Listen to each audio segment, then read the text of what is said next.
Hello everyone and welcome back to my The Young and Restless 24 YouTube channel. I hope you guys are having a wonderful day. Before we start, please hit the subscribe button and give this video a thumbs up. Summer Newman will make a delicate choice while Michael Baldwin confesses and Jack Abbott blasts Victor Newman. For starters, let's talk about the growing pressure between Victor and Jack. This feud is about to erupt each over again since Victor refuses to give Kyle Abbott and Claire Newman his blessing. It sounds like Jack will hear about Victor rejecting Kyle's attempt to find common ground. Jack may blast Victor over the regale drama and charge him of standing in the way of his own granddaughter's happiness. Nikki Newman will ultimately intermediate as Jack and Victor's rearmost round of fighting heats up. There won't be important Nikki can do, but she'll drive for peace anyway and will at least try to get Victor and Jack to cool off. Still, Victor will refuse to back down when it comes to all his Abbott loathing. It's clear that Victor's charge to destroy Jabot will move forward, no matter how important Nikki's going to detest his plans. Meanwhile, Michael will give Lauren Fenmore Baldwin updates on some top-secret news. As Lauren and Michael cotillion in the Jazz Chesterfield, he may come clean about the intelligencers Victor's using to insinuate Jack's company. Michael will let Lauren know that big trouble's brewing and will no doubt worry about the damage that'll be done. Although Michael won't like what Victor's up to, he may hope that he can ultimately move Victor to back off. Victor isn't known for surrendering, so Michael may just have to brace for the fate of his master destruction. Over with Summer, she'll make a delicate choice that involves Kyle. Will Summer decide to come up with a sabotage plot and ruin Kyle's done relationship with Claire Newman? Summer might tell herself Claire and Kyle's love is only going to end in disaster anyway. Maybe Summer will suppose it's time to do Kyle a favor and just blow effects up before he falls any harder. Summer will eventually pursue her own reunion with Kyle in the coming occurrences, so we'll bring you more prognostications on how her plan will evolve. Victor Newman's 3 intelligencers will be ready after overrunning Jabot. Kyle Abbott will also bomb at Claire Newman's regale, so let's talk about what's ahead on Tuesday's YNR occasion. At the Jazz Chesterfield, Jack Abbott will be detracted as Diane Jenkins Abbott tries to talk business.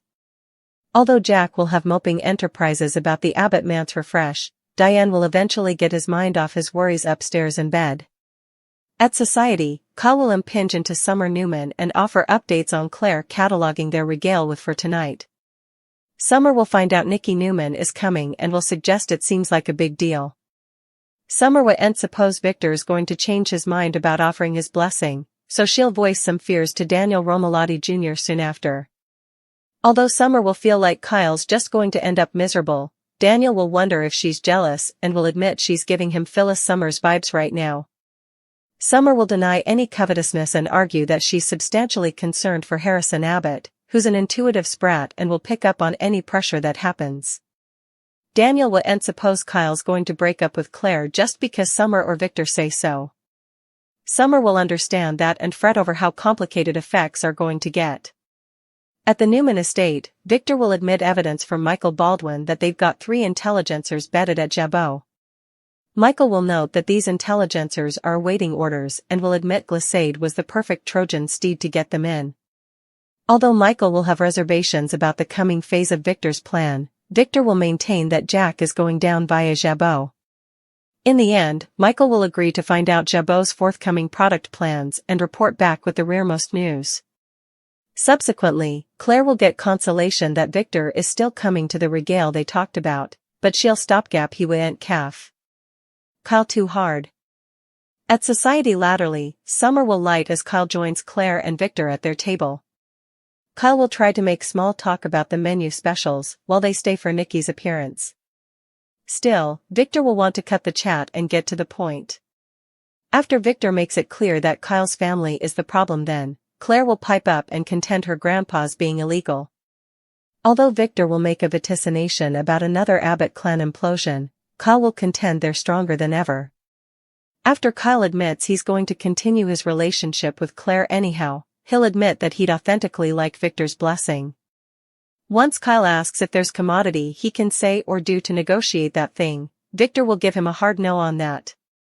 Victor will stand his ground when it comes to disapproving of Kyle and Claire's love, so stay tuned for further obstacles. Genoa City can be a revolving door where characters come and go, only to return again. Learn further about the casting changes that will take place over the coming 5 days, and a character you'll be seeing much further of. While Nate Hastings successfully set up her son and his half-family, Damian Kane, and brought him to Genoa City, their family reunion has been a good bone. Suckers can anticipate to see Amy during the Thursday, February 20th show, as she and Nate are surprised by Damian. Will he reveal he's heading back to Los Angeles or that he's decided to extend his stay in GC? Suckers will have to tune in to find out. Damian will presumably find a reason to stay in the little city, so it doesn't look like Amy's run on the show will wrap up anytime soon. Still, as the aged woman is battling a life-hanging illness, and both Nate and Audra Charles have grown near to her, they'll want to be there for her during this grueling time, indeed if Damian doesn't want to have anything to do with her. Anyhow, during Friday's show, Holden Novak will drop a stunner, which has Nate covenanting to cover Amy at all costs. Sounds like Suckers will see further of Damian and his mama in the weeks to come, but what happens coming? Only time will tell. Sharon Newman's dream corroborated her expedience for the future. Nick Newman's reply to his one-time woman. And the mama of 2 of his children also opened the day door toppest chaos reunion instigation. He reminded Sharon that he supports her when she's awake or in dreamland.